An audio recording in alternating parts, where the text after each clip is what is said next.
Olá, aqui é o Judeu Ateu. Eu sou o Luke. Aqui é o Tojo. E eu sou o Estranho. E este é mais um Mangá ao Quadrado.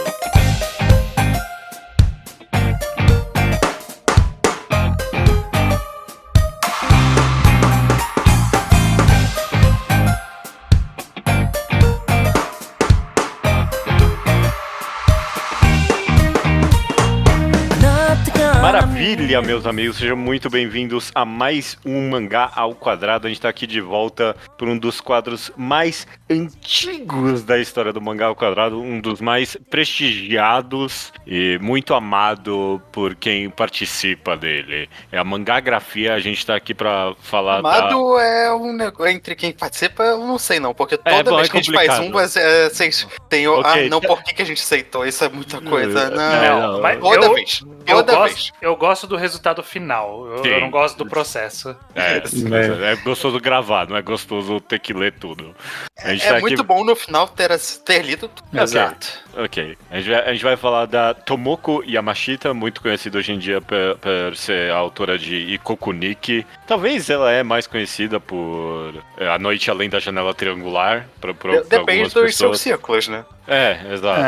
Exato. A gente vai falar sobre a completa obra disponível dela online, ilegalmente pelo menos. Surpreendentemente, quase tudo. É impressionante o quanto essa autora foi traduzida. Muita coisa bastante... Quase tudo, mas a que preço, né? Vamos discutir isso. Vamos discutir isso. Antes de a gente partir de fato do podcast, eu só queria lembrar que você pode apoiar o Ao Quadrado no apoia.se/Ao Quadrado. A gente tá lançando ocasionalmente ali uns podcasts extra. Esse principal sempre vai continuar gratuito, toda semana de graça para as pessoas. Mas a gente tá...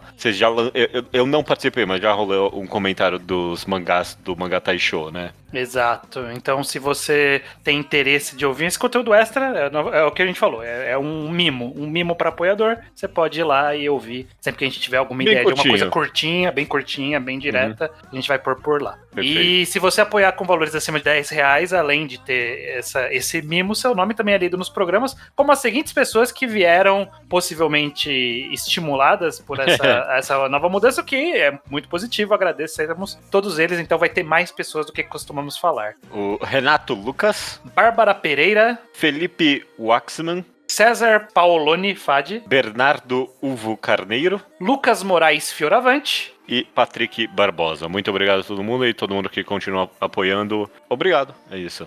Exato, muito obrigado. Vamos lá então, Mangagrafia, Tomoko Yamashita. Esse quadro a gente tem uma história bem longa na história do Mangá ao Quadrado. A gente já falou de inúmeros autores, você procura aí, algum deles você conhece. E a estrutura é sempre a mesma, a gente vai comentar um pouco abrangentemente sobre as impressões gerais que a gente teve do autor. E aí, mangá, vamos falar de cada um deles um pouquinho pelo menos, ver essas características sendo construídas ou expostas. Beleza? Oi? Beleza, vambora. Só algumas informações gerais sobre a Tomoko Yamashita. Ela foi nascida em Tóquio 9 de maio de 1981. Começou no doujinshi com o nome de Noniko. Ela tinha esse pen name, né? Nonko. Ganhou o prêmio da Afternoon em 2005, chamado Afternoon Chic Show, para novatos, com um shot antes do amanhecer do Corcunda, numa tradução livre aqui. Ele foi na coletânea Satanic Suite, que a gente vai comentar mais à frente. Exato. Ela tem uma carreira bem extensa de coletâneas, né? Eu acho que se tem um ponto inicial ali, ela começou muito no BL, principalmente, muitas histórias dentro do gênero, e por boa parte da carreira dela, o que ela fazia era um monte de história curta e lança um voluminho coletando essas histórias curtas. Até algumas histórias que são contínuas, era muita coisa de um volume mesmo, uma história fechadinha. Tanto que, não sei, vocês passaram por isso, mas quando você vai ler o mangá dela chamado Butter, que é bem lá pra frente, nos pós-fácios da autora, ela fala de como foi a primeira serialização dela. E foi tipo o 15º mangá que eu li dela. Metade da carreira é a primeira serialização dela, você tem completa razão. E ela fala, porque foi a primeira coisa, tipo, mais alongada mesmo que ela fez. Eu quero comentar mais à frente isso quando a gente falar de Butter mesmo. E provavelmente a autora com mais coletâneas que a gente comentou na história desse podcast só vai ser superado se um dia a gente tiver a péssima ideia de fazer uma mangagrafia do Junji Ito, sabe? Só assim, acho que... Eu acho que isso é parte de como a O produção BL funciona também. produção em BL funciona. É muito comum de você fazer. O Tojo talvez saiba um pouco mais, mas na minha experiência é bem comum que você faça produções curtas pra BLs em vez de sets muito longos. Você tem razão, só pela, sei lá, minha experiência anedótica de abrir o manga updates de qualquer autor de BL, é sempre uma lista enorme e é tudo. É sempre os one-shots e tudo mais. Uhum. Eu queria comentar um pouquinho disso, só sobre ela ter todas essas coletâneas, só porque pra mim, eu sempre, acho que eu nunca comentei isso, mas eu sempre tinha no fundo da minha cabeça, depois de fazer tantas mangagrafias, a gente lê a carreira longa de vários autores, eu sempre tinha no fundo da minha cabeça que o jeito correto de ter uma carreira de mangaka é primeiro, tipo, grindar nos one-shots, sabe? Tipo, esse é o caminho, você tem que construir o seu skill nos one-shots, pra depois ir, já sabendo escrever uma história com começo, meio e fim, e ir pras publicações serializadas. Mas meio que todo mundo faz um pouco isso. Só que às vezes a gente não recebe esses one-shots, né? Eles não viram. Até tem muita gente que entra através de mangás premiados nesses concursos, festivais, e é assim que o pessoal começa mesmo. Mandar lá o seu one-shot, ganhar o prêmio, aí entra em contato com a editora. Aqui no caso da Tomoki Yamashita, ela foi longe e a gente ganhou muitas coletâneas dela. Sim. O mangaka, normalmente, quando ele faz sucesso, todo o rolê dele é que ele ganhou um prêmio quando começou a carreira, né? Enfim, foi parte da jornada dele começar, tipo, como um prodígio, e aí segue a vida, né? Tenta grindar dali pra frente. No caso, a Tomoki Yamashita prosperou. Normal, você precisa ter algum boost de ganhar um tipo daqueles concursos de novato pra te darem atenção lá nas editoras mesmo. E às vezes também não é nem o intuito do autor construir algo maior, fazer uma serialização. Às vezes ele só quer focar mesmo nessas coisas mais episódicas, curtinhas. A Yamashita, eu tenho certeza que ela não tava sendo impedida de começar uma serialização até 2010. Não, e você tem completa razão, Tojo, porque acho que diferente de quase todo autor que a gente comentou na história da mangagrafia, a Tomoki Yamashita ainda continua publicando essas coletâneas, ela ainda escreve as historinhas dela ali, os one-shots curtinhos. Os essays desenhados. Não abandonou as coletâneas, não. Algumas, sei lá, que são lançadas mais atualmente, são recheadas de coisa antiga pra caralho, que não foi publicada ainda, né? Mas ainda tem coisa que, eu quero escrever umas histórias curtinhas, ela gosta pelo jeito. Até os mangás serializados dela, boa parte tem vibe de coletânea, então... Ela falou, inclusive, numa entrevista que eu li, procurando, que é a coisa favorita dela quando ela fazia uma história curtinha de 10 páginas só pra, tipo, passar uma ideia muito rápida, muito impactante, assim, tipo, o que você consegue transmitir num espaço tão curto de tempo. Perfeito. Às vezes você tem muitas ideias, tipo, de cenas boas, mas você ainda não tem... ainda não tem a pretensão ou até mesmo a capacidade de amarrar todas elas numa história só. Então você poder escrever cenas, né? Você faz um monte de coisinhas separadas, um monte de coisinhas avulsas, que funciona bem até. E às vezes não, a gente vai comentar disso mais à frente. Às vezes não. Sobre impressões gerais, assim, vou começar com você, Tojo. Tem alguma... Primeiro, na verdade, responde só rapidamente se você já tinha lido muita coisa da Tomoki Yamashita ou não. E uma característica em específica que, lendo tudo isso, te chamou a atenção. Eu tinha lido antes dela o Hibari no Asa, o Sangaku Mado, né, o da janela triangular e blá blá blá, é muito grande esse nome, pra eu lembrar ele inteiro. O da White janela. White Notepad e Kokuniki. E lendo todos os mangás delas, quer dizer, quase todos, eu não consegui ler todos, só meio que confirmou o que eu já tinha dela, a sensação que eu já tinha dela é que ela sabe escrever diálogos mundanos muito bem. Ela escreve os diálogos mais naturais, assim, tipo, frases mais naturais que você se vê usando numa terça-feira às 4 da tarde. E que eu já vi, assim, acho que poucos autores conseguem escrever diálogos tão bem quanto ela. O que é um ponto forte, mas também é um ponto fraco, porque em algumas histórias, quando você não consegue se conectar direto, assim, com os personagens, isso acaba sendo mais só um gerador portador de Lero-Lero. E acaba impedindo que você goste mais dessas obras. Sim. E eu acho que isso é, de fato, uma das principais características dela, que é... Ela fala de coisas muito profundas, mas de uma forma muito cotidiana, sabe? Não é... Um estilo muito casual, né? Não é ninguém fazendo discurso, sabe? Não tem a pessoa querendo provar que ela tá acima dos outros. É só pessoas conversando sobre sentimentos e ela escolhe muito bem as palavras pra descrever esses sentimentos, né? E sai muito natural, tipo, você vê os personagens gaguejando, você vê os personagens perdendo a linha de pensamento. O flow dos diálogos é um negócio que me chama muita atenção justamente por isso. As pessoas perdem palavra, elas lembram coisas que aconteceram antes na conversa, pensam, refletem no que elas queriam dizer de verdade e tal. Sim. O que, e aí você falou que é positivo e é negativo. É negativo também quando o mangá não me empolga tanto, realmente é um pouco chato. Mas também é negativo e a gente tem que comentar isso porque eu realmente fiquei muito frustrado. Muitas das traduções que a gente tem online feitas de forma ilegal, quem traduziu não sabia traduzir a frase pra ficar legal. E teve alguns que foi bem pesadelinho, assim, a gente lê.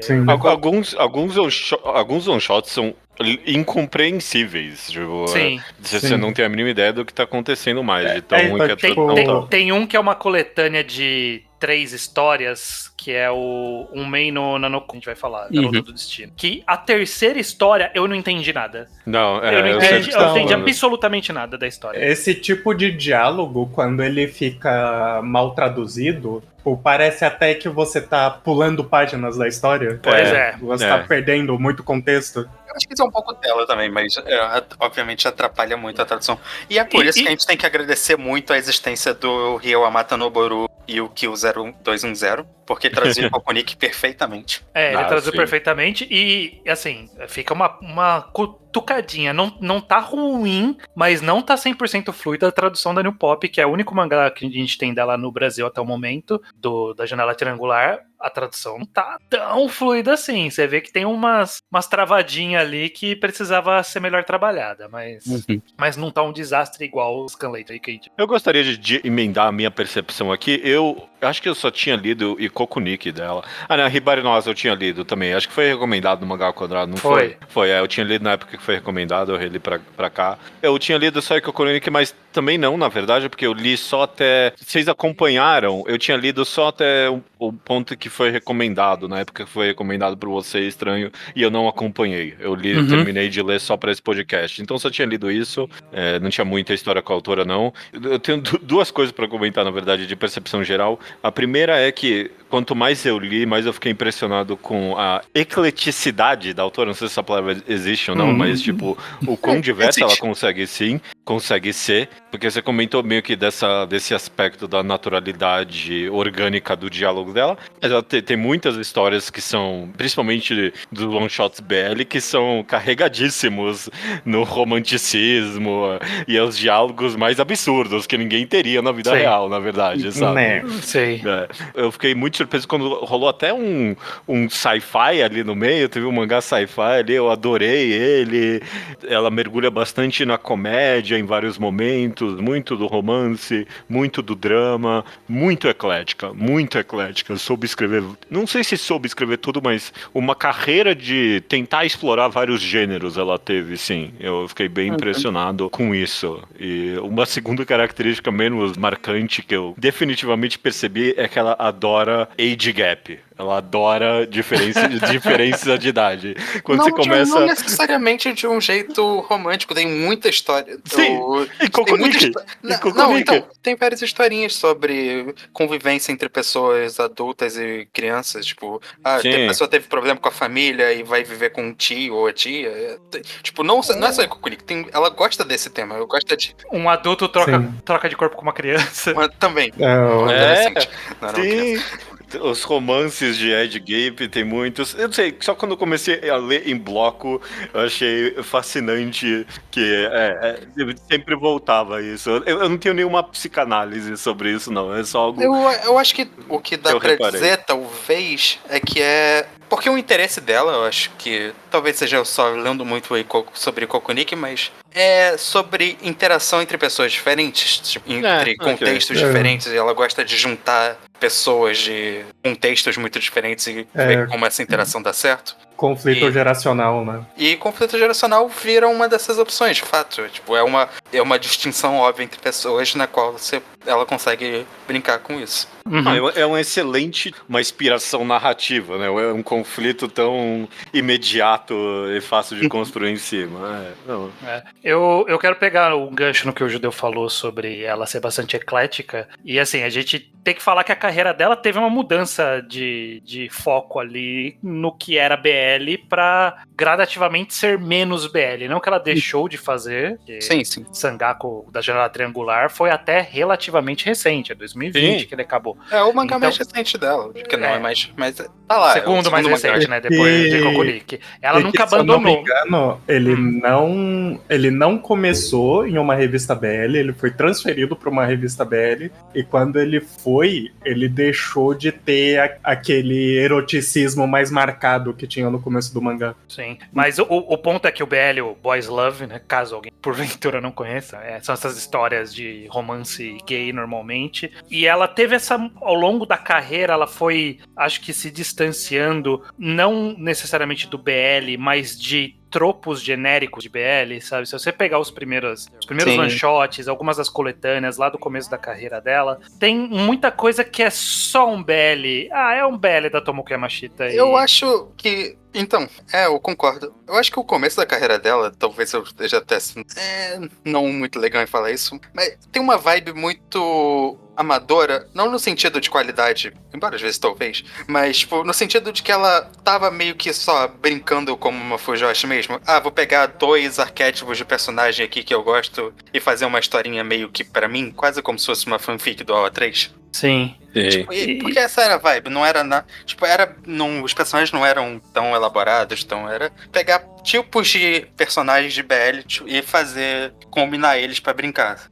E a minha impressão é que em algum momento o BL não foi o suficiente pra ela, sabe? No sentido de que ela precisava ir além em alguns assuntos, e a gente vê lá 2009, ali na carreira dela, ela começa já a fazer mangás com mais foco feminino. Eu acho que não é que o BL não poderia tratar disso. Poderia ser, tanto que o Janela Triangular tem várias temáticas interessantes. Ela falou numa entrevista o quanto que ela se sentia, tipo, meio incomodada com porque BL era um negócio que tinha... Personagens femininas eram consideradas como algo que atrapalhava. Um obstáculo pra história. Que não tinha espaço. E ela, obviamente, como a gente vai discutir nos mangás, ela tinha muito interesse em temas sobre femininos, temas sobre, tipo, interioridade feminina é um grande ponto de várias histórias dela. E aí ela foi pro caminho que dava espaço a ela falar sobre isso. Eu entendo o que você quer dizer, Estranho, eu concordo no sentido de que, de um jeito ou de outro, provavelmente sair um pouco do BL fez bem pra carreira dela, porque, por exemplo, a volta mais forte pro BL com A Noite da Janela Triangular veio pra muito bem, provavelmente um dos melhores mangás dela é esse mangá, sabe? Eu amei, eu achei excepcional e muito tá em não ser tão clichêzento e tão... Apesar de ter muito dos fanservices que a galera adora tanto, ele é uma história que quer contar outras coisas além de um romance genérico. Pra trás da carreira, ela fazia umas coisas que é o que o Luke falou, era muito genérico, é da Tomoki Yamashita, mas poderia não ser, porque não tem nenhum dos sabores que eu gosto da carreira dela, sabe? Ao longo da carreira ela foi salpicando vários sabores que eu só fui degustar mais pra frente na carreira. E nessas histórias, o Tojo falou dos diálogos naturais e de como às vezes elas não traduziam muito, eram meio chato. E acho que nesses pontos era que eu pegava, porque eram diálogos realistas e tudo mais, tecnicamente bem escritos, mas eles acabavam sendo meio vazios, sabe? Tipo, Era só... Não tá, eram naturais, mas não estavam dizendo muita coisa. E é pendurado nos clichês, né? Porque a quantidade de frases, eu não sou gay, que eu li nessas últimas semanas, ou eu só tava bêbado, eu esqueci daquela noite. Eu já li essa história de você mesmo, Tomoki Yamashita. Você já me contou essa história. Isso foi outra coisa que ela falou, que ela mudou com o tempo, que ela tratava BL meio como um negócio, esse tabu, essa coisa secreta aqui. Ela falou, não, ela mudou na carreira, vamos tratar essas relações como se fosse um negócio normal, não fosse essa... Eu não queria falar isso porque eu tô falando de um mangá BL de, tipo, Fujoshi, mas de uma maneira menos fetichizada, sabe? Menos, tem esse negócio aqui que é proibido. Ela falou que ela mudou o foco dela. E no começo eu tinha um pouco disso. Se bem que, Lucas, já que você tá falando mal de Fujoshi, eu tô... Não. Eu não quero ser cancelado. Uma experiência constante que eu tive lendo esses primeiros mangás da carreira dela, que eu queria comentar nesse aspecto geral, é só que eu senti dó das Fujoshis, porque a quantidade de romance absolutamente genérico, drama básico que eu lia, e aí eu ia nos comentários e as pessoas, nossa, essa história é bem mais pesada que o resto, não é pra todo mundo isso aqui. Pelo amor de Deus, gente, o que vocês estão falando? Mas alguns são muito bons. Alguns são bons. A gente vai pontuar, provavelmente, aí no meio da carreira. Só falta você aquilo, que tenha mais alguma... Eu não falei a minha, então eu só pendurei na sua, mas fala aí. Eu meio que só pendurei na deles também. Ok. Estranho, então, não quero pular você. Okay. A ideia desse podcast é sua, basicamente. Isso é um projeto seu, porque você ama você amou e Kokuniko. Não, o Luke comprou desde o começo, muito obrigado, Luke. Uma característica que eu gosto bastante, que eu acho que foi ficando mais interessante ao longo da carreira. Na verdade, não mais interessante, ela sempre fez e sempre foi interessante. Mas acho que é bem constante. É que ela não se prende na linearidade pra contar as histórias dela. As histórias mais interessantes, todas as que eu tô olhando aqui, não necessariamente, tipo... Você poderia ler meio que fora de ordem, às vezes, sabe? Dava pra você ler tranquilamente a história fora de ordem. Inclusive... Tem uma que ela fez fora de ordem de propósito. Inclusive, o Boys Love mais interessante dela, tirando A Noite Além da Janela Triangular, é o Snip, Snail and Dogtail, que é fora de ordem, é o mais interessante da carreira dela, justamente porque ela fez uma construção de passagem de tempo bem diferente ali, e que me chamou bastante atenção. E eu gosto muito como ela tem essa naturalidade de pensar, a impressão que dá é que ela pensa a história em... Eu já usei bastante esse termo em outros programas, mas tipo em vinhetas, né? A gente usou isso com Naoki Urasawa. Mas ela pensa bem, tipo, eu quero contar esse caos aqui. Eu tenho um caos envolvendo essa história que eu acho importante pra eu falar, então eu vou dedicar ao assunto. Ele se encaixa na cronologia? Sim, não importa. Eu vou contar isso. E vai ser bom. E aí, às vezes, no caso de Kokuniki, a história ela é sequencial, mas ela conta muito trechos do passado. Então... E ela, até mesmo em Kokuniki, muitas vezes os flashbacks dela, em todos os mangás, né? Mas em Kokuniki eu lembro bem, corta de um jeito que você não tá imediatamente claro. Ou tá claro, mas não tá, delimitado assim, agora é 3 anos atrás, ou... E no geral, muito do mangá é sobre o passado. Inclusive, o primeiro capítulo de Kokuniki é no futuro. Eu demorei pra entender isso quando eu tava lendo o mangá. Mas o primeiro capítulo de Kokuniki... Mas esse é um aspecto que eu acho bastante interessante dela, como ela valoriza mais a história acima da linearidade, e não quer dizer que a história é uma zona, e sim que ela faz funcionar mesmo não se preocupando com isso. Eu acho que acabamos já falando todo dos diálogos e tudo mais, dessa não realidade, dos temas dela. Acho que eu quero só reforçar que eu acho que ela é uma... Não sou a pessoa mais adequada pra falar isso, mas ela é uma autora que trata muito bem, de sentimentos femininos, relação feminina em relação à sociedade e tudo mais. Várias das melhores histórias dela, pra mim, são sobre esse tema, sobre esse tipo de pensamento, esse tipo de encaixe ou falta de. Várias histórias que eu gosto muito são assim. E eu queria apontar um negócio dos diálogos que eu acho super interessante. Não é em todo o mangá, mas em alguns. Ela gosta muito de fazer um negócio meio meta com os diálogos dela, mas no sentido de que, as pessoas estão sempre pensando a respeito das palavras que elas estão usando e mencionando isso. Tem muito... mas o que essa palavra significa? O que eu estou usando da maneira certa? Ou você falou isso pra mim, quando essa palavra X significava o quê? é muito sobre o significado de palavras. Ela gosta muito desse tema. E o que eu acho isso bem interessante, acho bem feito. Uma última coisa só pra antes da gente ir, mas é curtinha. Ela é uma autora que adora comida. Ah, não. pra meter um diálogo, qual é a melhor coisa? Vamos por essas pessoas almoçando, tomando um café, jantando. É a melhor coisa, ela adora. Ela adora o papo no almoço. Eu acho que ela deve ser daquelas que senta pra comer e bater aquele papão, assim, sabe? Vamos conversar. Nada mais natural. Sim, Exatamente, funciona. exatamente. Perfeito. Vamos lá, então. Ok, então a gente passou muito tempo só falando. Depois de meia hora, vamos começar o podcast.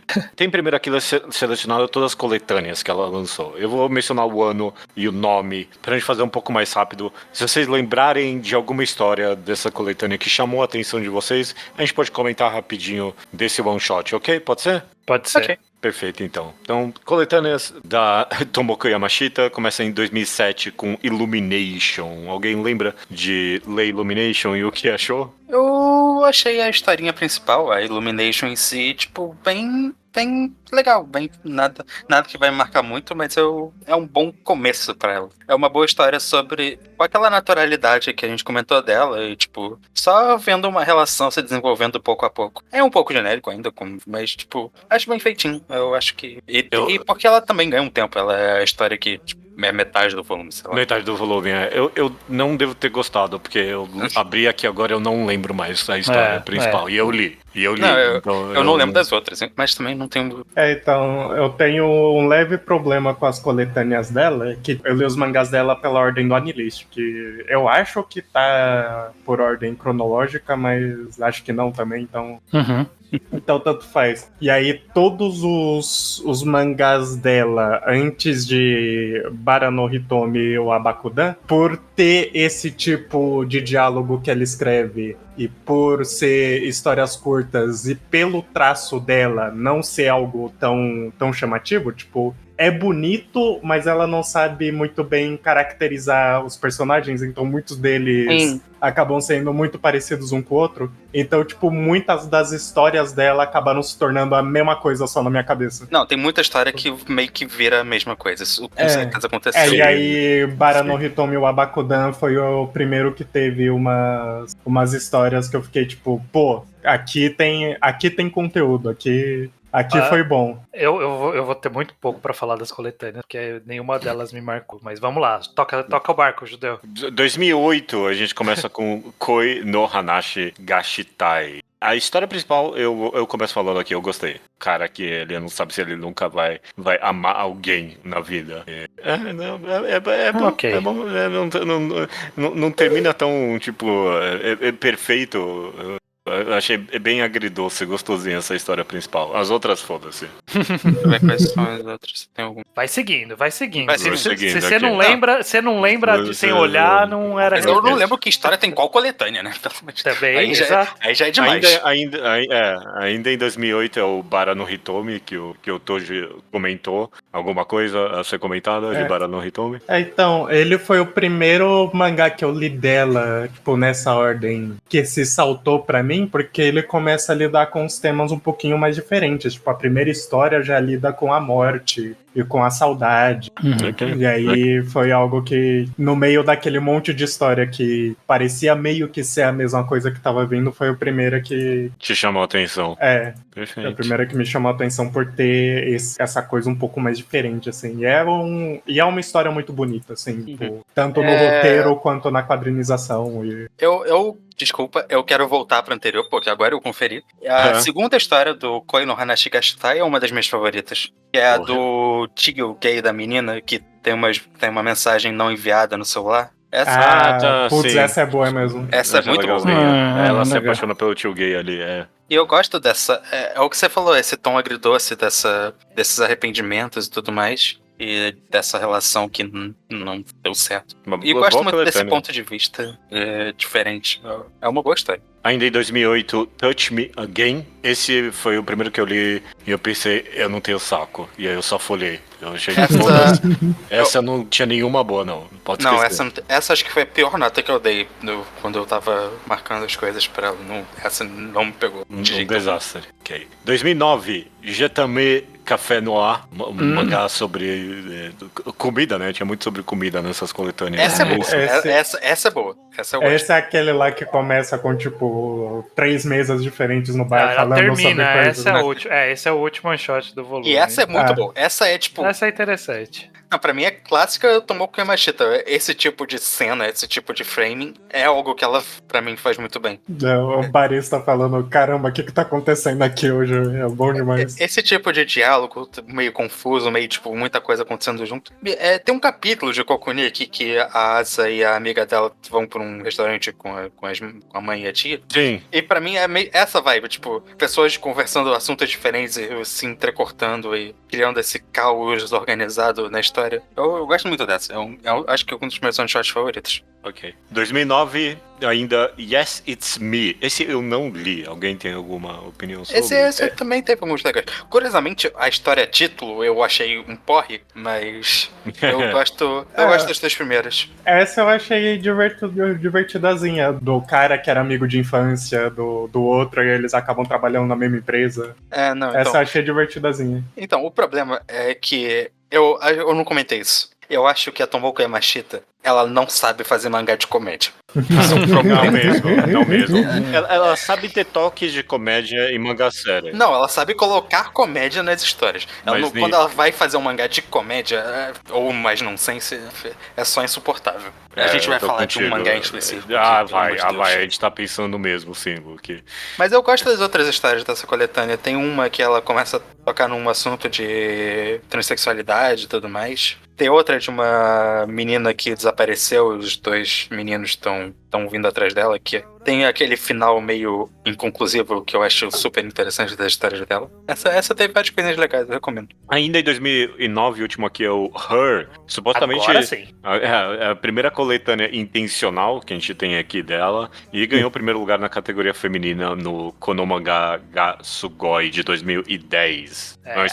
Aqui sim a gente tem uma coletânea que eu gosto. É porque assim, todas as outras pra cima ali que a gente falou anteriores aqui na carreira dela, é meio que ela foi lançando os mangás e aí de tempos em tempos ela juntava eles, mas tipo, não tinha uma coesão. E aqui em Her há alguma coesão no sentido de serem histórias femininas, né? Her, afinal, voltadas pra mulheres.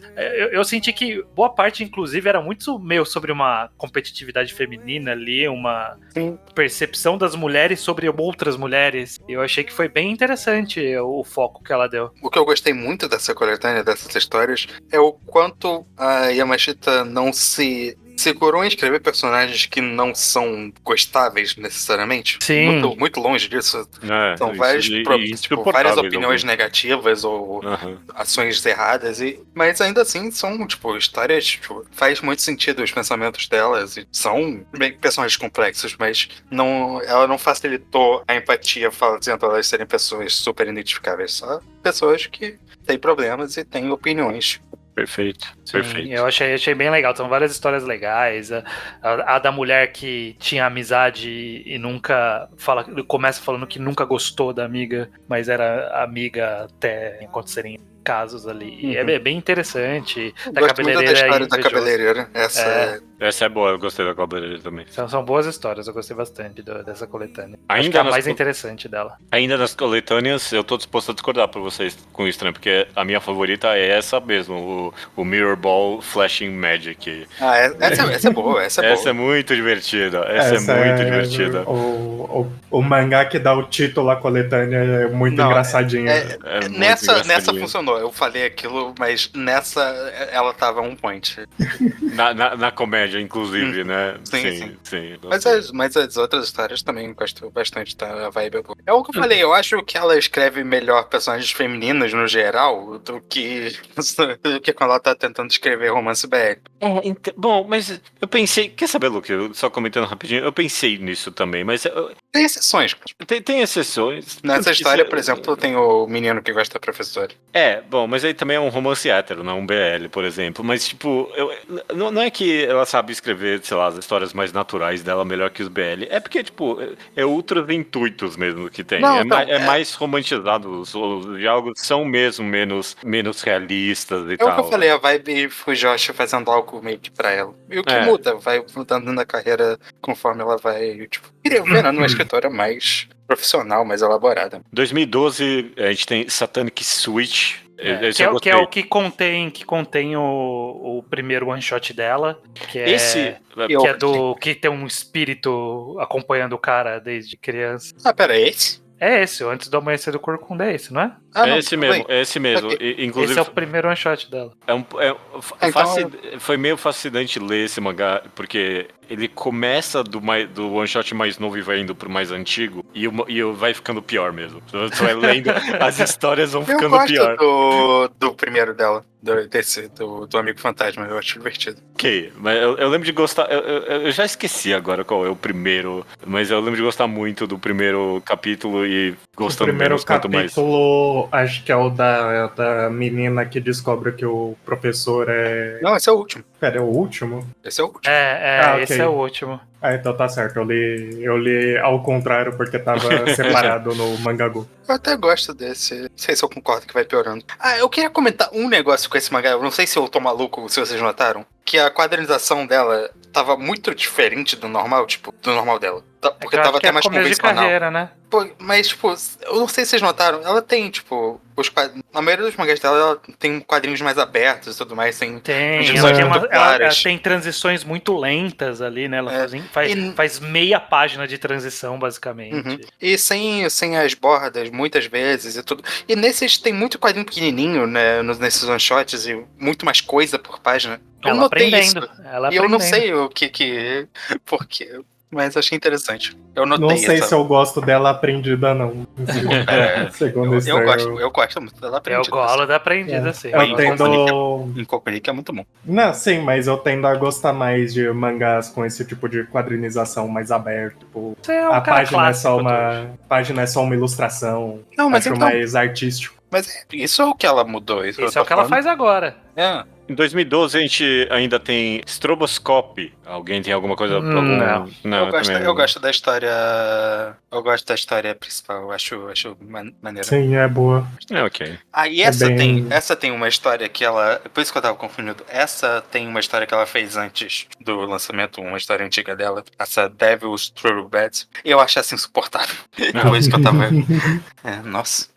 A próxima eu adoro, a 2012. É uma pena, só tem. Eu não sei se vocês acharam, mas. Só 3 capítulos. Sim. Só 3 capítulos de Kunomo Tokoro ni Taberu Toko. Dining Where You Eat and Drink. Dining Where You Eat and Drink. E todos os 3 capítulos que tem traduzido são todos curtíssimos. É bem mais curto que um one shot natural dela. Tem 30 páginas no total de mangá.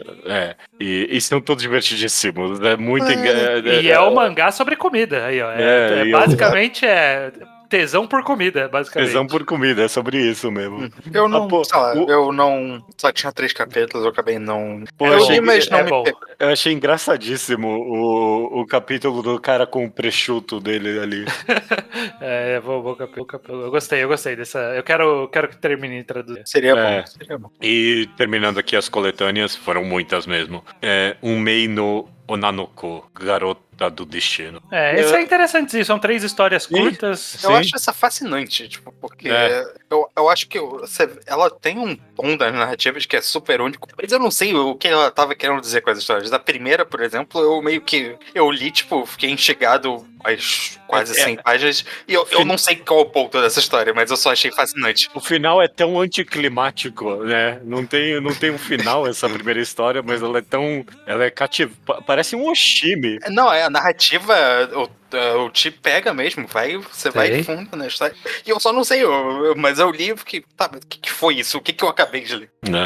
As outras são interessantes também, do grupo de teatro e a última, que é o que eu falei, que a tradução foi péssima, eu não entendi. Mas é fascinante, é bem... Eu gosto, ela tem alguns poucos one-shots espalhados, algumas histórias espalhadas, que depois ela vai mergulhar mais de cabeça no A Noite Além da Janela Triangular, que é essa tem uma magia estranha no mundo, sabe? Tipo, e a magia, você nem vê que ela existe. Tipo, ela acontece, mas você nem vê acontecendo. Essa é uma que eu acho fascinante, porque eu gosto muito do conceito de... Eu falei do uso de palavras dela, e essa tem toda a ideia de que ser amaldiçoado é uma coisa boa, e porque o mundo foi, tipo, mudando o significado da palavra com o passar dos anos. Sim. Esse universo que ela criou, eu queria que tivesse mais do que 60 páginas disso. Eu achei muito fascinante. E uma boa tradução. Também, muito importante. Mas que eu achei um world building super fascinante nessa história. Agora vamos pra séries dela agora, né? Vamos lá. Agora, depois de 1 hora, começa o podcast. Você falou isso depois de meia hora, depois de 1 hora. Eu sei. Aí depois de 1 hora e meia vai começar o podcast, porque a gente vai falar do mangá de verdade dela aqui, Kokunik. Pois é, bom, a gente vai chegar lá, mas antes de mais nada, a gente começa em 2007 com Dining Bar Akira. Um volume saiu na Catalog Series da Tokyo Mangasha. Primeiro lugar na categoria Boys Love, no Kono Mangá Sugoi de 2007. Esse eu achei genérico, muito sem graça. Eu, sinceramente, acho que eu tenho menos a falar desse do que de várias das coletâneas, porque... Pois Foi um volume inteiro, mas eu acho que tem tanto conteúdo quanto os one-shots de 30 páginas dela. Eu acho interessante como ela já começa a carreira ali em 2007, já trazendo essa temática de comida. Né? Sim. Dos mangás. E de Age Gap. E de Age Gap também, é a primeira história disso. Eu acho que as séries a gente pode sempre dar um tiquinho de explanação sobre o que é. Claro. E nesse caso aqui do Dining Bar Akira é de um Age Gap de 2 caras trabalhando no mesmo dining bar. Funcionário e o patrão. Um funcionário e o patrão. Ele não é o dono, né? Ele é o gerente, né? Tipo, mas ele tá acima na hierarquia. E basicamente é isso. É um relacionamento gay com quase nenhum acontecimento que me é relevante. Eu não consigo lembrar de nada de muito interessante que eles conversaram. Eu sei que eles foram jogar beisebol 1 hora, é tudo que eu lembro. Não, então, eu realmente acho que tem... Inclusive, eu tava pensando aqui, essa história, eu acho que ela é muito bem parecida, porque o negócio de indústria de serviço e tudo mais, com a vibe daquela do Stroboscope, que é a primeira história sobre, tipo, uma pessoa que tem... E eu acho aquela que contou uma história muito melhor em um one-shot, tipo, de 50 páginas do que essa contando um volume inteiro. Sim. Mas o que eu acho legal dela é que ela traz um pouco desse aspecto de 2 pessoas do seu trabalho começarão a namorar e como todo o entorno ali trata desse assunto, como todo mundo ali que trabalha junto no restaurante vê essas pessoas com o casal. Eu queria que isso fosse mais explorado, mas eu gosto do pouquinho disso que tem. Essa história também começa, visto que é uma das primeiras, aquela grande tradição dela de começo de carreira de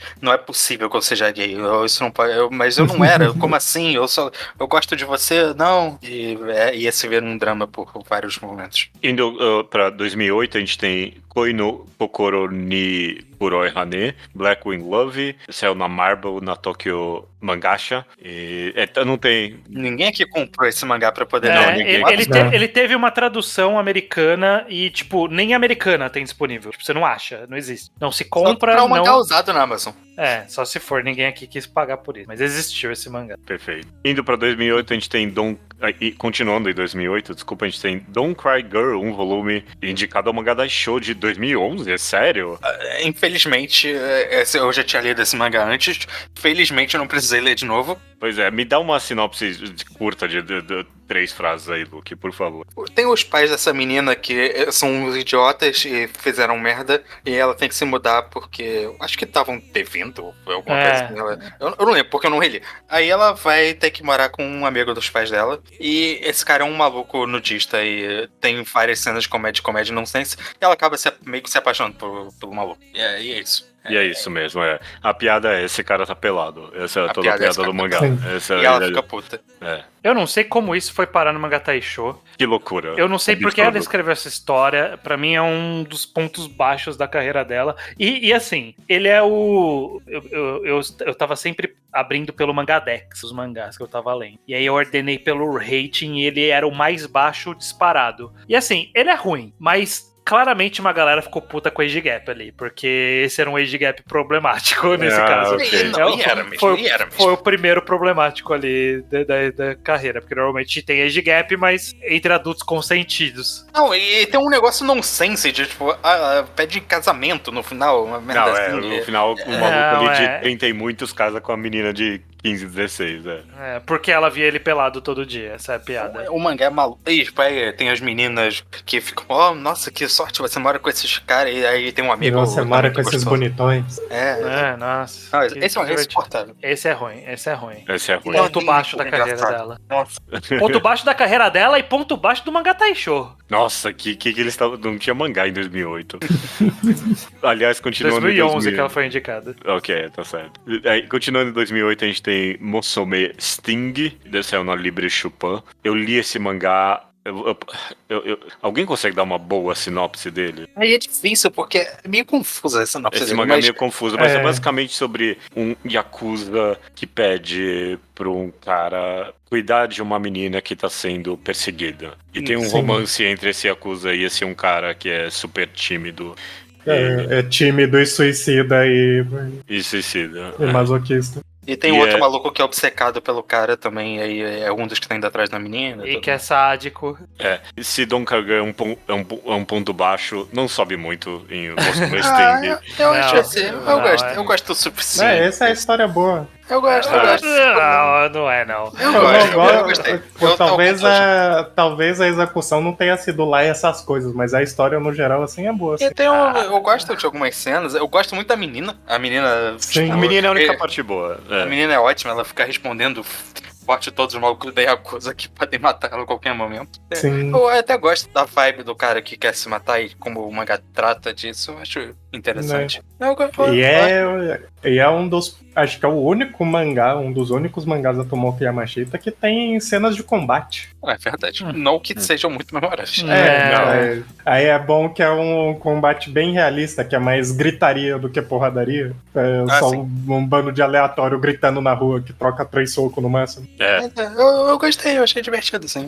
Não gostei. Não me pegou também, tô no time do judeu. Ok, agora sim a gente vai melhorar um pouquinho. Em 2009 ela lançou Love, Hate, Love, um volume, saiu na Phil Young, da Shodensha. Phil Young eu acho que já saiu das revistas BL, né? Eu acho que até Não Quai Girl já tinha saído, né? A Phil Young é a revista de Kokunik, de Ibari no Asa, ela escreveu bastante coisa pra lá. Sobre o que é estranho? É uma bailarina, ex-bailarina, agora professora, que se apaixona pelo vizinho com age gap. Com age gap muito grande, ele tá, sei lá, nos 40 e tantos, 50. Mas muito grande, não problemático, é tipo 30 pra 50. Não problema, 30 pra 50, ambos adultos, e ela é virgem e não sabe muito propósito na vida, e é o romance dos dois. A vida inteira dela foi dedicada ao balé, e agora que ela finalmente desistiu do balé, ela tá procurando... Eu só quero chegar na Ela frente do deu pro estranho. primeiro que apareceu, basicamente é isso que aconteceu. Não deu, o mangá termina e ainda é virgem.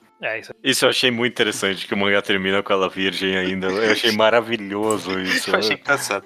Mas é que tem o lado feminino da personagem, justamente, da preocupação dela com a inadequação de ainda ser virgem tão velha, de não ter muito propósito e tal, mas tem um pouquinho do cara também, né? Tipo, eu sou velho, eu não vou dar conta, não. Eu quero chegar na frente do trem e falar disso, porque esse mangá foi um dos que eu sinto que eu ia gostar 10 vezes mais se fosse traduzido por uma pessoa decente. Sim. Porque tava insuportável. Porque esse é um dos mangás da Tomoki Yamashita que ela foca muito em monólogo, em, tipo, pessoa refletindo sobre coisas e depois volta para esse mesmo tema que ela tava pensando antes. E você precisa que, tipo, as frases fluam direito pra você entender do que ela tá pensando, do qual é a vibe das falas dela. E não tava indo. Sim. Tava muito difícil. Mas eu gostei muito de qualquer jeito, achei muito humano. Eu também gostei muito estranho que... Eu não gostei muito, mas eu gostei ok. Eu gostei que teve o drama do cara ali também, eu achei bem... Ele é tão fofo em alguns momentos, eu adorei ele. É uma história bem simples, tipo, mas é bem eficaz. Tem essas duas pessoas, elas se conheceram, você vê esse processo da relação e é bem feitinho. Curtinho. E eu gostei muito da exploração de, tipo, o que você ama, o que você odeia. Eu gostei dessa temática, eu gostei de como ela foi bem constante durante a série. Você comentou no início, quando a gente comentou de aspectos gerais, que ela é boa no diálogo no sentido de as pessoas pensarem o que ela tá comentando e, tipo, comunicação no geral. Daqui pra frente, comunicação é um grande tema. Comunicação. E, tipo, muito drama dessa história resolvido. Ok, vamos falar, então, tipo, vamos falar o que a gente gosta, o que a gente não gosta. E é justamente nisso que ela usa os diálogos naturais mesmo, porque é uma comunicação explicação que, tipo, não vai direto, não vai fácil. As pessoas têm que se repetir, elas têm que se explicar de novo, e as pessoas não entendem umas às outras. E soa muito mais prático mesmo quando elas se entendem, porque você vê que no diálogo, você vê esse esforço sendo feito no diálogo. A primeira, então, agora a publicação serializada dela, supostamente todos os outros, sei lá, foi feitos pra serem um volume mesmo. Foi feito pra ser um volume, e ela não encarava como série, né? Tipo, essa foi a primeira que ela encarou como série. Eu entendo isso, mas o que eu não entendo é ela falar, pô, mas agora eu tenho personagens. O que você tá falando, menino? É bem diferente o mangá Butter de 6 volumes publicado na Afternoon, na Kodansha. E agora esse sim, nossa, eu gostei pra caramba de Butter, é muito divertido. Do que é o mangá, Luke? Butter é um mangá sobre esse clube de dança da escola, que tem esses dois senpais, e é sobre a chegada desses 4 alunos novos, cada um por um motivo completamente diferente. Um deles chegou meio que obrigado, inclusive. E é a história desse grupo de dança se conhecendo, entrando nesse mundo, porque tem várias pessoas que não tinham esse interesse inicialmente, criando amizades, e você vai focando um pouco na vida pessoal de cada um deles, meio que um por vez. Muito de drama escolar tem nessa história. Um drama escolar. E eu achei super divertido. Eu simpatizei muito com os personagens, achei eles bem escritos. Tem uma vibe muito boa da história. Você sente a autora gostando do tema que ela tá tratando de dança. E é muito, pra mim, é muito diferente das histórias dela. A vibe, né? Não sei se vocês acharam também. Bem uma história bem mais convencionalzinha, um drama escolar mesmo. É mangá de esporte, né? Bom, é só agradável. Eu até diria que ele nem... Tipo, ele é mangá de esporte, com certeza, mas ele é mais um mangá de clube. E eu acho que é a primeira vez que eu vejo um mangá de clube, no sentido de que ele é sobre um mangá de clube escolar, sobre as pessoas interagindo no clube escolar e como isso muda a vida delas. Sim. E é meio que você espera de adolescente fazendo amizade por um interesse em comum, e tipo, essas pessoas vão ficar mais próximas, vão ficar amigos, vão se encontrar no meio da aula pra falar sobre coisas do clube. Então, tipo, a dança tá ali, é importante, é retratado, mas é mais retratado a dinâmica de um clube, e eu achei muito interessante isso. Eu gosto muito, você vê vários, tem um mangá foca, na quadrinização dele e tudo mais, você sempre vê todos os 6 juntos na mesma página, tendo umas conversas. Aquela sala minúscula, né, deles, que aparentemente a sala tinha o tamanho do meu quarto aqui. Eu não sei como eles não estavam lá, mas tudo bem. Tá sempre tudo natural, eles conversando em coisas mais básicas, tá? Eu realmente gostei muito desse mangá. Tá? Na sala, tudo bem, eu não sei como eles dançaram naquele palco. Também, que foi também dentro de uma sala de aula ali, né, E acho que tem um bom foco em você explorar cada coisa. Cada personagem tem um drama interno bem específico que vai sendo o trabalho deles durante os 6 volumes. E vai, tipo, esse menino que sofria bullying e não gostava de chamar atenção, a menina que queria chamar a atenção, ela não queria ser considerada pior. A outra menina que tinha sido meio que zoada na escola antiga. Enfim, cada personagem tem, tipo, o seu próprio drama, tem sua própria coisinha. E eles vão se interagindo e formando laços que vão ajudar uns aos outros.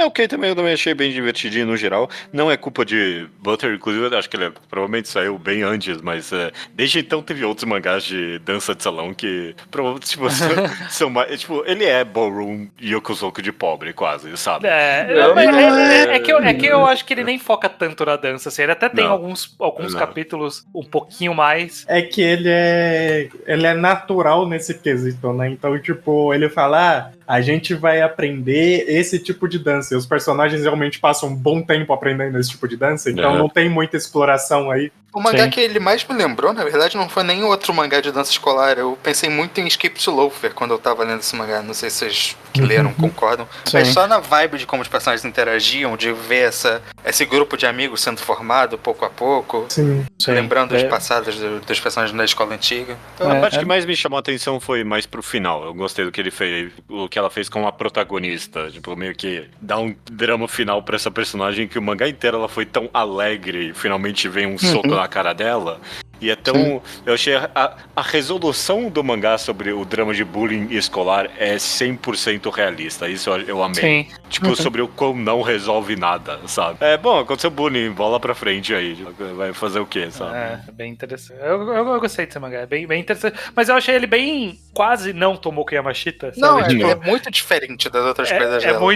É muito, sei lá, muito alegre pra ela e menos introspectiva, embora tenha vários momentos introspectivos. Mas acho que nem só alegre, introspecção, é só tipo uma história mais simples, tipo, no sentido... Tipo, os personagens são menos complicados, assim, tipo, ou a narrativa é menos complicada. Ok, vamos deixa a gente pro próximo, senão a gente vai passar muito tempo com Butter. Mas 2010, Butter é legal, recomendo, leiam Butter. Durante a publicação de Butter em 2010, saiu Hadaka Totoniwa Dera Renai, Você Não Pode Sair Pelado, um volume, não tem tradução ilegal, então a gente não leu. Então indo pro próximo ainda, também durante a publicação de Butter, incrivelmente, saiu Hibari no Asa, já recomendado no Mangá ao Quadrado, Amanhã de Hibari, 2 volumes na Phil Young. Sobre o que é Hibari no Asa, rapidinho, Tojo. Por coincidência, acho que Hibari no Asa foi o primeiro mangá que eu li completo dela, e é sobre essa garota de 14 anos. Ela tem um corpo mais sensual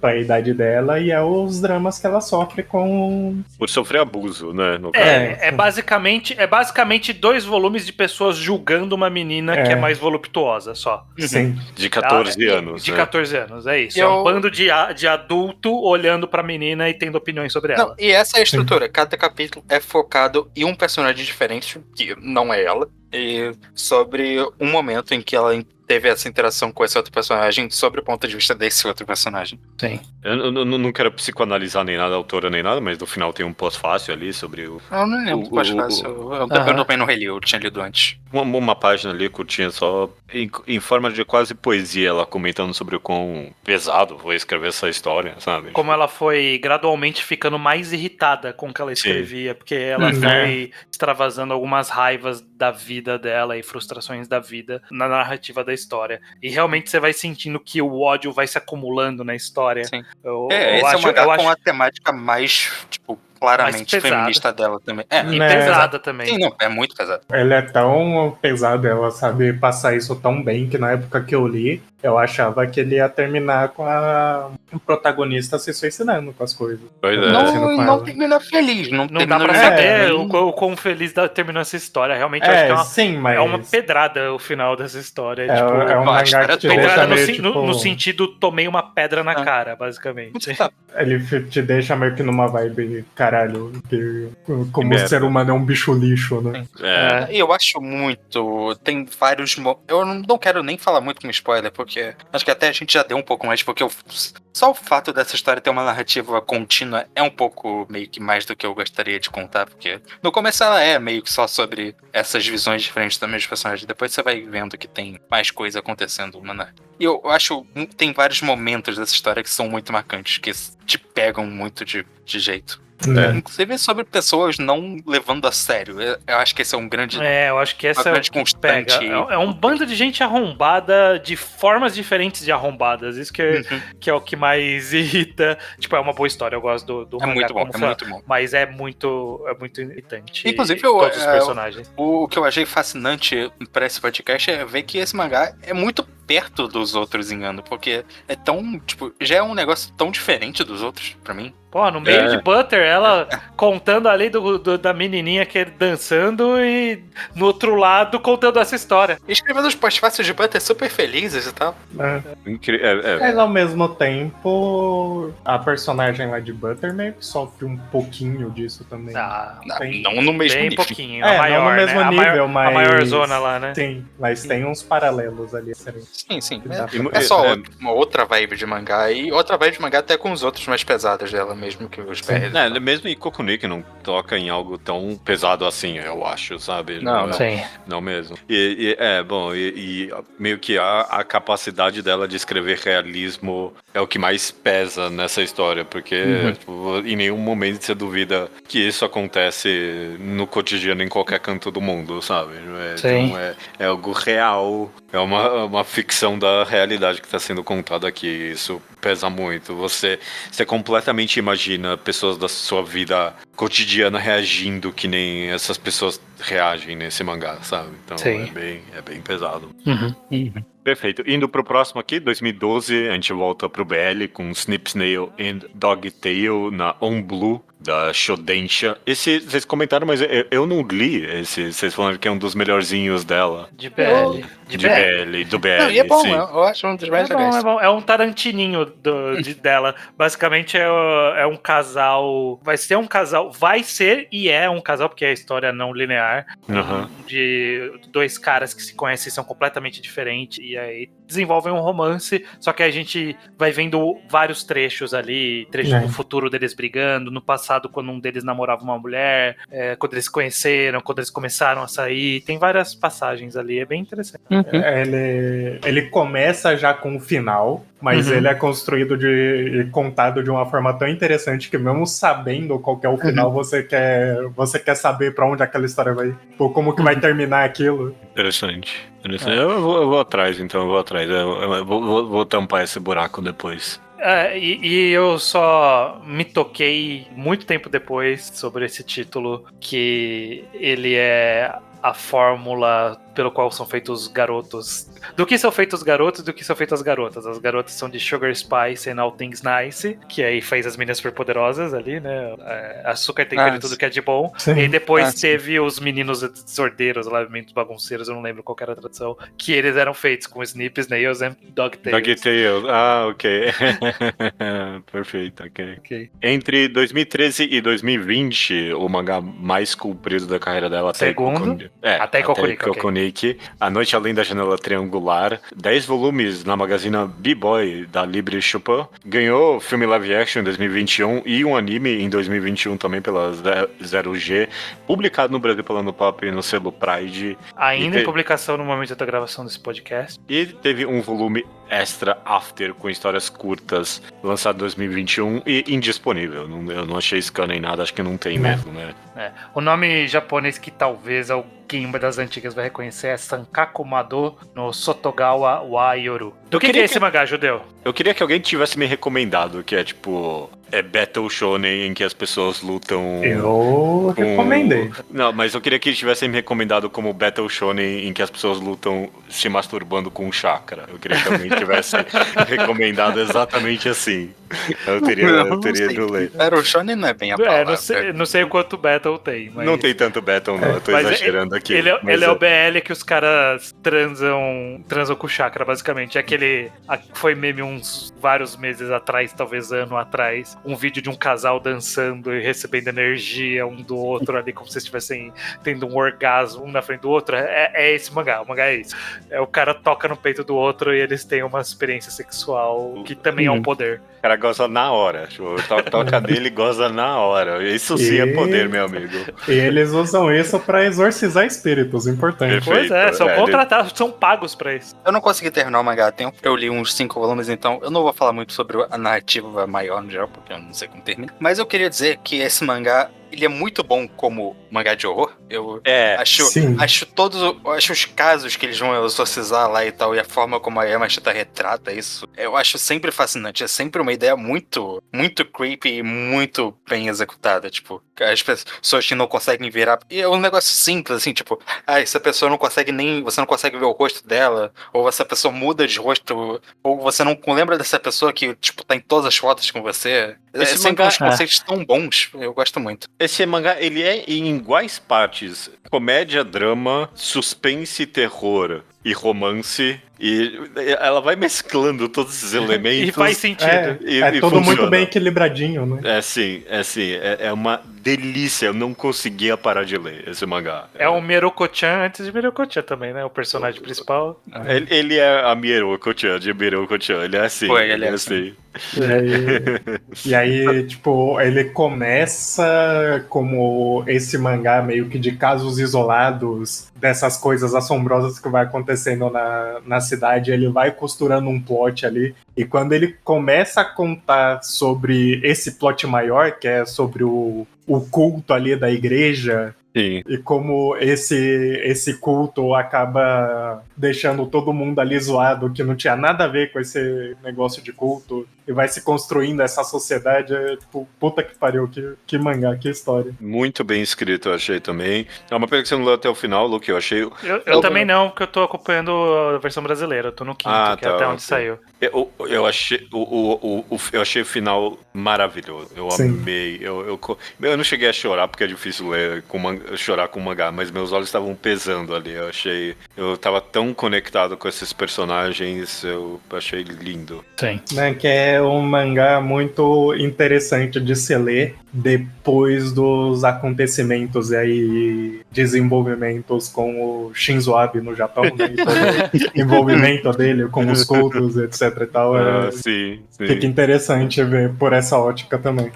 Indo pra... Bom, a gente tem que avançar, é uma pena. Sim. Eu poderia passar muito tempo comentando, mas durante a publicação do Mangá da Janela, entre 2014 e 2016, foi publicado Hanaizawa Cho Ominkan Daiyori, sei lá, foda-se. Sobre o que é esse mangá, Luke? Você chegou a ler? Cheguei. Inclusive, eu diria que esse é meu favorito que eu li pra esse podcast. Manda aí.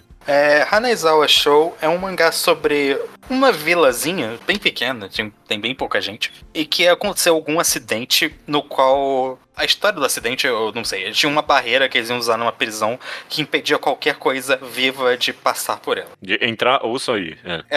Entrar e sair. E ela caiu, tipo, nessa vila, bloqueou ela do resto do mundo. Mas, tipo, não bloqueou ela, tipo, fora do tempo ou fora de nada. Tipo, você ainda entra em contato com as pessoas pela internet ou envia coisas. Coisas inorgânicas passam, né? O que não passa são pessoas, basicamente. E o tempo passa naturalmente. Tipo, ela não tá, tipo, em outra dimensão nem nada. Ela tá só isolada do mundo. E aí a história de várias pessoas nessa vilazinha, como elas vivem com isso. Ao mesmo tempo que tem uma historinha maior que é dessa última pessoa da vila, porque com o tempo a população foi decaindo até eventualmente em 2050, não tem mais ninguém ali, Mas também é uma história não linear, justamente, né? Histórias do passado. Olha, eu tô com o Luke nessa, eu amei esse mangá. Eu não muito tava esperando, eu não muito tava esperando ele. E ele é muito bom. Ele é muito bom.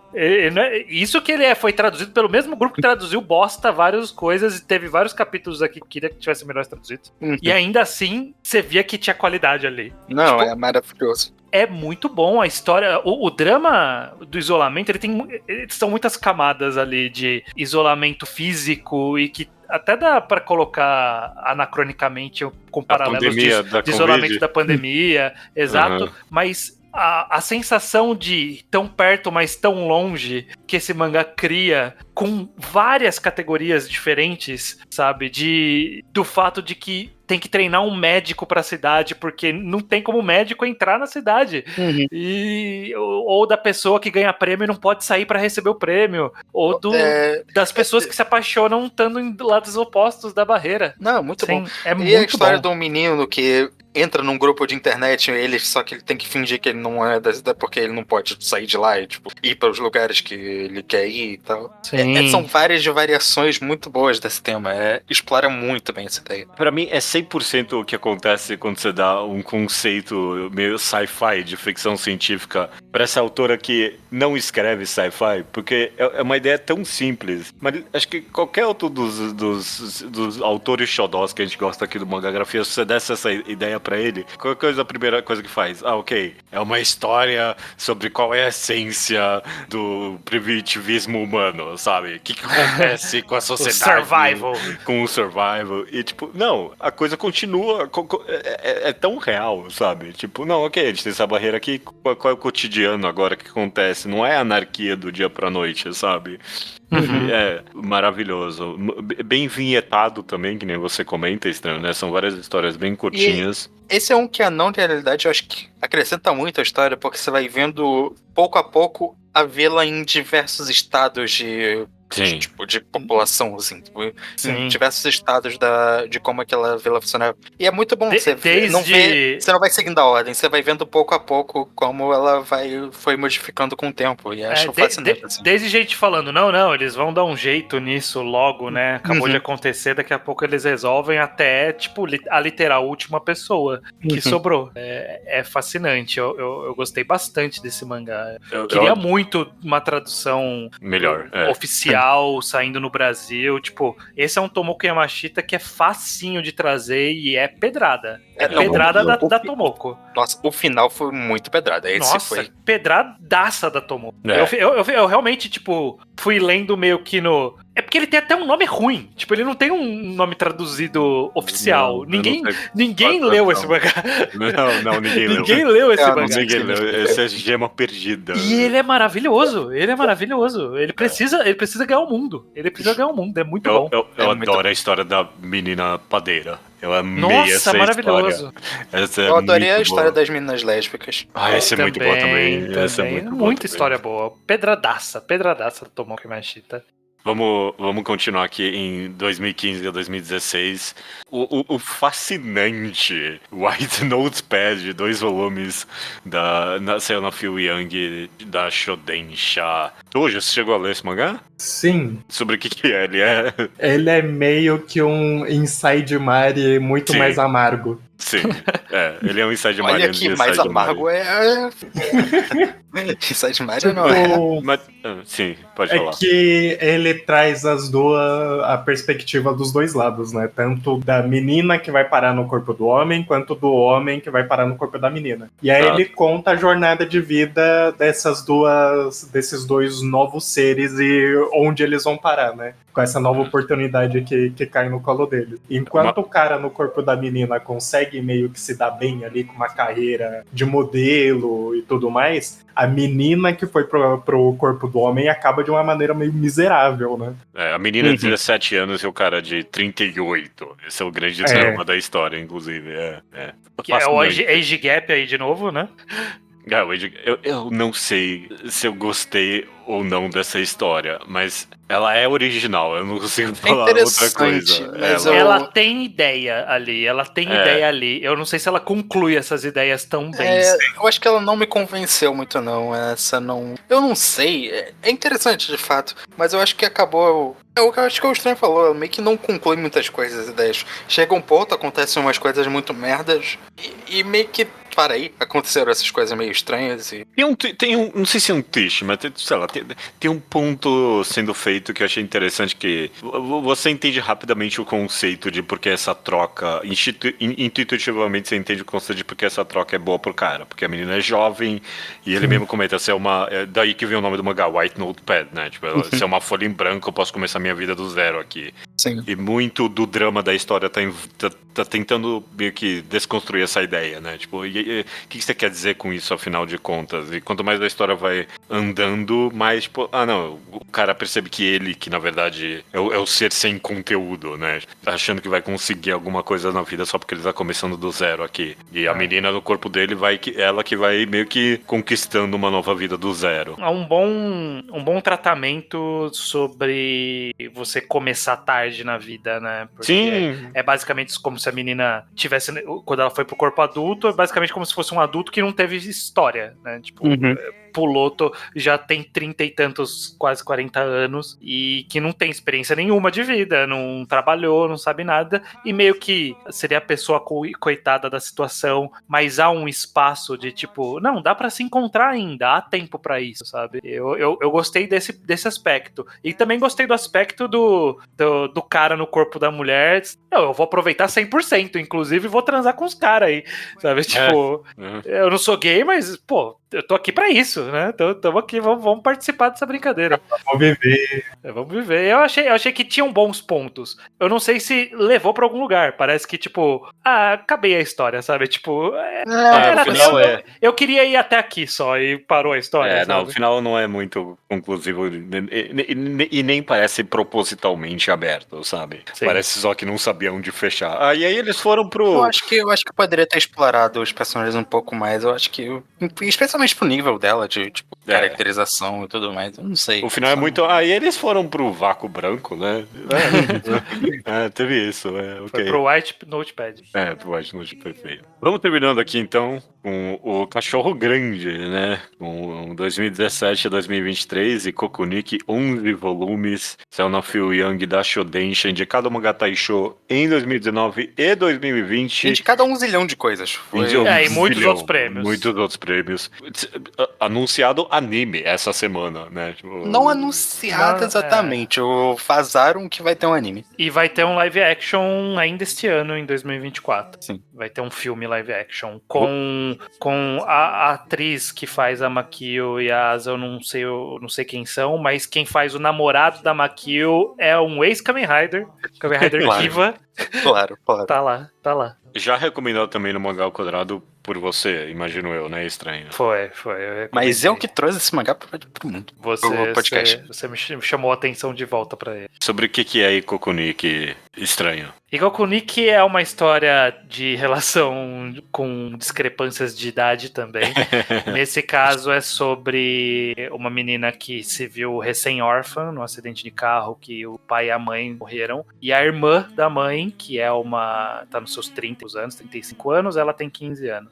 A irmã, que é uma escritora, que é bem diferente da mãe, que não participou da vida dela de forma nenhuma até aquele momento, vai pegar essa menina pra cuidar, basicamente. Então é uma exploração da relação entre essas pessoas bem diferentes, com idades bem diferentes, com perspectivas bem diferentes, e elas tendo que se relacionar. E aí a Asa até cita como ela sente, como se ela estivesse lidando com alguém de um país estrangeiro, e esse é o nome do mangá, né? E Kokunik é o diário do país, de outro país, né? Do país estrangeiro. Então, é como se ela diário, tivesse... inclusive, ela falou pra a Makio, que é a tia, falou pra ela fazer um diário, então isso já também tá lá. Exato. Então é essa relação que vai se construindo ali com uma leveza, com uma profundidade de sentimentos, com uma complexidade de sentimentos que é Tomoko Yamashita no auge.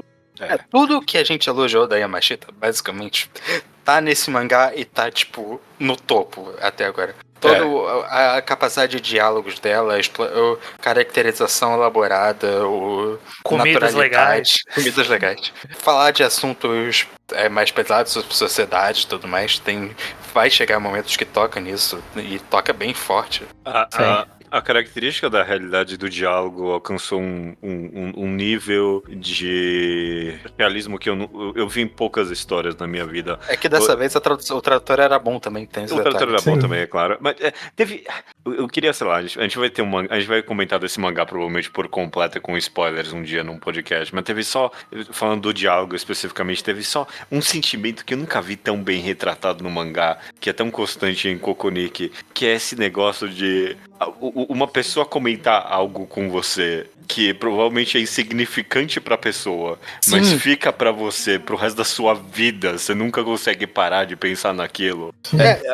Nesse mangá que eu parei pra pensar naquilo que eu falei do diálogo, de, tipo, ficar com isso na cabeça mesmo, porque esse é o tom da história, é diegético mesmo, porque a história é sobre a Makio ensinando a Asa mesmo que não intencionalmente, e a Asa é uma adolescente que tá disposta a absorver tudo, e ela faz isso intencionalmente, ela tem, no diáriozinho dela, ela anota palavras que a tia falou pra ela, e tipo, termos que ela pergunta como escreve kanji, ou o que significa aquela palavra. É maravilhoso a quantidade de vezes nesse mangá que ele constantemente faz a protagonista lembrar de frases marcantes do começo da história, e traz de volta, e a pessoa responde, eu nem lembrava que eu comentei isso. É maravilhoso, eu amava toda vez que isso acontecia. E às vezes lembra, e às vezes discute, mas era isso que eu quis dizer mesmo? Então provavelmente era isso que eu tava dizendo.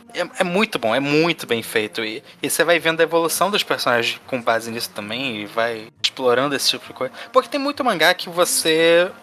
inclusive a Yamashita mesmo faz isso várias vezes. Você coloca um flashbackzinho pra cena do capítulo anterior, porque é relevante. Mas não, aqui é diegético, os personagens vão falar disso, vão debater esse tema, e vão explorar outros pontos de vista também.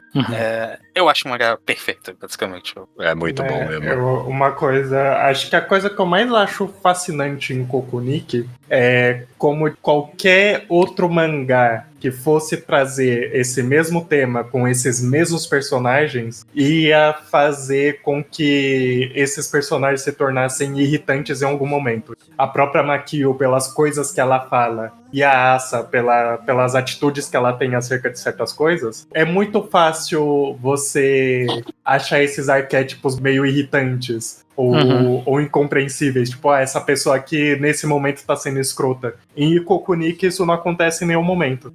Tipo, em Ikokunik você entende muito bem os dois personagens e tudo que eles fazem soa muito natural e você consegue se relacionar muito com as coisas que acontecem ali dentro. É um drama muito pesado e que em nenhum momento parece exagerado, sabe? Sim. Tipo, Sim. Inclusive, até porque os stakes não são altos, né? Tipo, Não. basicamente vivendo. Pessoas no dia a dia. Tipo, só que o dia a dia é pesado, sabe? Existe a evolução dos personagens, o relacionamento delas e tudo mais, mas ao mesmo tipo, nunca não vira um negócio limpinho, não vira Makio agora ama a Asa e vai parar de ser uma pessoa meio grossa de vez em quando, ou ignorar ela de vez em quando. E nem a Asa vai parar de ser meio, mas ou insistente, ou encher o saco quando ela não quer. Porque essas são as personagens, são quem elas são. Porque o tema do mangá é de fato conviver com o fato de que pessoas são diferentes. E isso vai continuar sendo constante.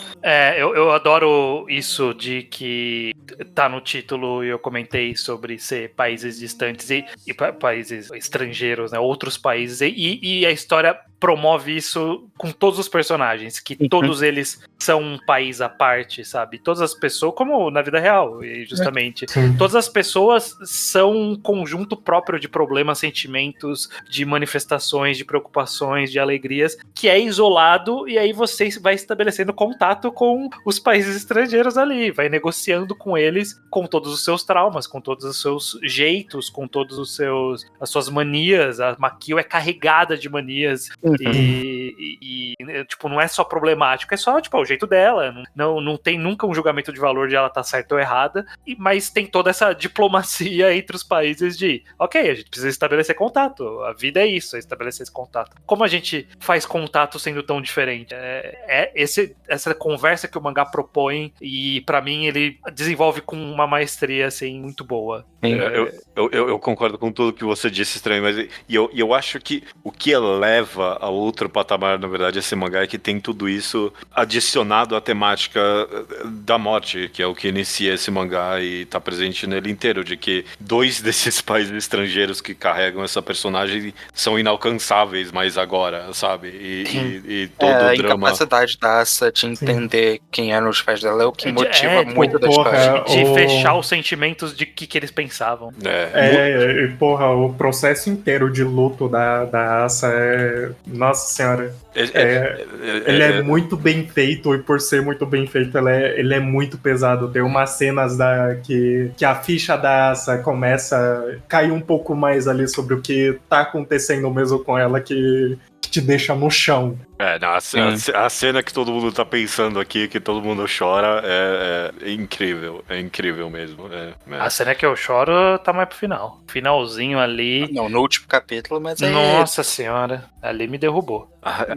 Essa cena final do último capítulo, quando eu li pela primeira vez, me deu eu fiquei com a mesma raiva da Asa, mas tipo, quando você para pra pensar por um segundo, não, o mangá é sobre isso, sabe? Tipo, incrível e mesmo. A Asa também estava certa em sentir raiva. Sim. Mas há um fenômeno de identificação ali. A Makio é uma das poucas personagens de ficção que eu olhava e falava, caraca, ela é muito como eu. Tipo, eu nunca tive muito isso com ficção. Eu raramente me aproximo de personagem. E a Makio tocou num ponto muito pessoal, sabe? Da forma como ela como ela tem suas próprias manias, suas próprias formas de viver, e que qualquer mudança nessa forma de viver é quase como uma invasão, e ela precisa trabalhar isso, como lidar com isso, como usar as palavras certas com as pessoas certas, é difícil. Eu realmente achei a escrita dessa personagem magnífica. Isso que, além de tudo, a a gente tá falando disso, que é basicamente a ideia principal, mas tem vários subtemas que também são muito bem explorados nessa narrativa. Sim. Tipo, sei lá... Vários personagenzinhos, né? Tem vários... Tem, tipo, muita história sobre masculinidade tóxica no namorado da Makio, mesmo, não é? Enfim, é o cara lá da Makio. E o pai dele, que tem uma relação complicada. A amiga da Asa que... Não sei se isso tipo, tirou direto das manchetes, né? Que é aquela história de que uma universidade japonesa tava manipulando o resultado de estudantes femininas pra elas não passarem. Vocês lembram dessa história? Sim, sim. E o Kokunik tocou nesse assunto no mangá e tal. E todo, tipo, ela pensando, cara, minha vida acabou, não é possível. O que eu vou fazer agora se eu não tenho como confiar em nada mais? E é super pesado. Bom, já que a história ele foi... da menina que é a minha melhor amiga dela se descobrindo lésbica, etc. Sim. E já que ele foi citado, Kasamichi Shingo, que homem. Esse é o namorado? Esse é o namorado. Eu queria que ela ficasse com o advogado serião. Não, o advogado tem que se foder. Não é possível que um ser humano não consuma ficção. Essa pessoa não existe. O namorado serião, eu achei que ia ter alguma coisa. O único problema de Kokunik é esse. O advogado serião não foi gostosão lá, não foi a lugar nenhum. Mas ele teve uma incrível cena no último capítulo. A cena dele com a Asa, pra mim, é tipo... Muito boa, muito boa. É boa mesmo. Eu tô contigo, Estranho. Esse programa marca a morte no mangá quadrado do eu sou muito pum pum pro eu sou muito Makio. Eu tô contigo nessa. Às vezes eu acho que eu sou mais Asa. Olha aí. É bom. Isso é um retrato de uma boa história. Sim. Não, eu acho que tem muita coisa que a gente não falou. Tem muitas cenas, muitos momentos. Agora que o Judeu terminou e gostou tanto do mangá, vai ter esse podcast. Vai ter, a gente vai falar de Kokunik. É um mangá muito repleto de conteúdo. Tipo, a gente falou e tem vários detalhes em várias cenas. A gente vai falar por 1 hora dele e vai ficar faltando um monte de coisa. Exato. Vai sim. Tem. Mas por enquanto a gente chegou ao final dessa longa mangagrafia da Tomoko Yamashita. Foi difícil ler algumas dos mangás, outros foi muito fácil. Deu trabalho por quantidade, acima de tudo. Deu. Mas as boas mangagrafias são assim, tem que encarar de vez em quando aqui. Não tem jeito. Mas eu gostei muito. Vamos encerrar com aquelas clássicas, Judeu? Ok, vamos dar uma... Qual o preferido? Fala, geral, preferido e o melhor, porque a gente separava isso. Sim, tem isso, tem razão, eu esqueci disso, Estranho. A gente tem a separação aqui, qual o melhor e qual o seu favorito, ok? Acho isso bullshit, isso. Não importa. Começa, Tojo, me diz aí uma impressão geral, como foi a sua experiência, o que você acha o melhor e qual o seu favorito. A experiência foi completamente exaustiva. Sim. Tipo, demorar 3 dias pra ler um mangá de um volume é tortura, não dá. Mas aí o outro, sim, porque você demorou 3 dias pra ler um volume, né? É muito tipo, beleza, vou começar a ler e começa a ficar. Amanhã eu vejo isso, não tô com cabeça pra agora não. Bom, o melhor mangá dela, com certeza, é Kokunik. Sem sombra de dúvidas, é o mangá mais completo, mais efetivo ali em tudo que ele se propõe. E é também um dos mais bonitos dela, mas o meu favorito ainda é Sankaku Mado, porque eu gosto muito de tudo que ele se propõe a fazer e tudo que ele faz. Como ele faz tudo. Tojo, você tatuaria um triângulo na lombar? Não. Achei sexy o triângulo na lombar. Eu vou repetir você, Tojo. Eu acho que todo mundo vai falar que o Kokunik foi o melhor também. Mas eu acho que é por aclamação o melhor. Não tem como também, não. Mas eu achei que ia estar sozinho, mas acho que não foi, apesar de tudo, talvez o Sankaku Mado, só pra ser contrário, eu também tô contigo nessa de que é o meu favorito. Em algum nível ele é tão mais, ao mesmo tempo ambicioso e ao mesmo tempo improvisado, né? Sim, é o único mangá dela que realmente tem um plot ali de tipo começo, desenvolvimento e fim Tipo, é o único que é um final. Não o final dele, que não. Ele ainda é um pouquinho aberto, assim, mas o plot geral tem um encerramento ali, tipo, tem um trabalho pra terminar ele. E eu fiquei muito feliz de ter lido. Apesar de, tipo, coisa ruim é bom também de vez em quando, sabe? É sempre fascinante ver a história inteira. Pouca gente faz isso, sabe? Não tem ninguém especificamente indo ler as coletâneas horríveis da Yamashita pra saber como foi a carreira inteira dela. Então é sempre bom quando a gente faz essas mangagrafias. E é bem interessante ver ela mudando. É particularmente interessante e uma boa lição a ser aprendida que é uma mudança na carreira dela significativa de Butter pra frente. Parar de fazer essas histórias curtinhas e tentar fazer algo mais comprido é uma mudança significativa na qualidade da obra dela. Parte disso pode ter sido só, tipo, ela foi melhorando conforme os anos, mas pra mim foi perceptível de que Butter pra frente a melhora foi vertiginosa. Então, pra autores aí, eu não sei como aplicar essa lição pra vida real, mas é algo notável pra mim que ela sair da zona de conforto foi muito positivo pra ela. Você consegue apreciar muito mais as coisas das últimas obras dela, sabendo tudo que ela fez antes. Por todas as evoluções que ela teve até chegar até ali. Sim. Luke, me diz aí seu favorito, o melhor, é Ikokunik. E uma impressão geral. Assim, Ikokunik é um dos meus 5 mangás favoritos da minha vida. Eu acho que isso não tem nem o que fazer. Então eu vou citar outros 2, porque senão não tem graça. Eu acho que antes disso eu tinha gostado muito, muito de Hibari no Asa quando eu tinha lido.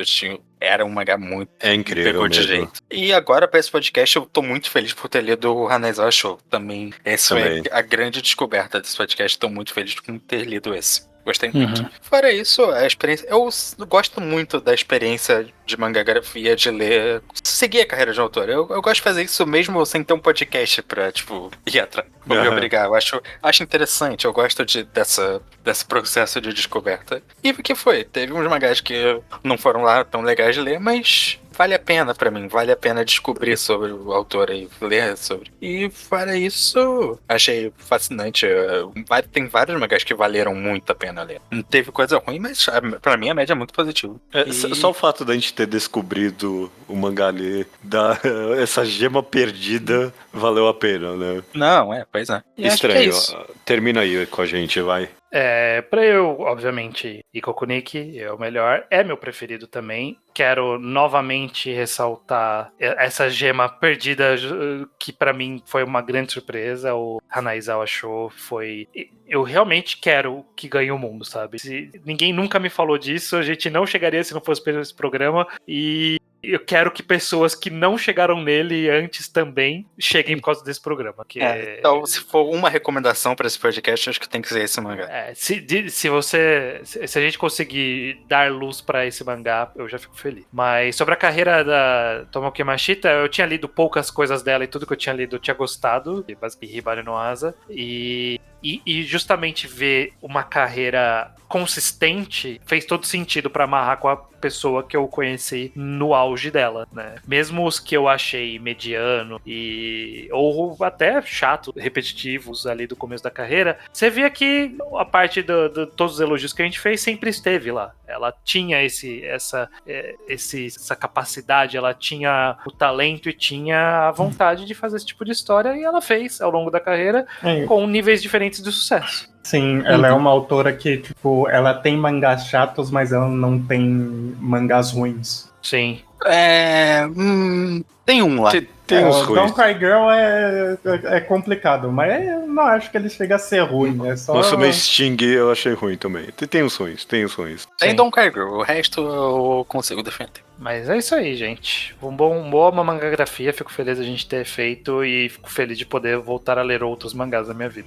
É bom saber que ainda tem coisa por aí pra ser lida mesmo.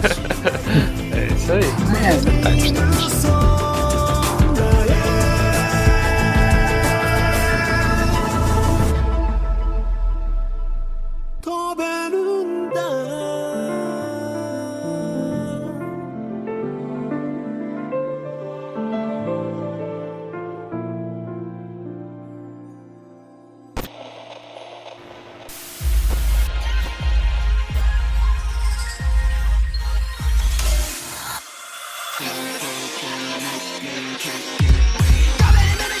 recomendação da semana é sua, então, Luke. Estou aqui para recomendar mangás. O mangá que eu vou recomendar esta semana... O nome desse mangá se chama Bokugashi no Dake no Hyakumonogatari, ou 100 Ghost Stories of My Own Death.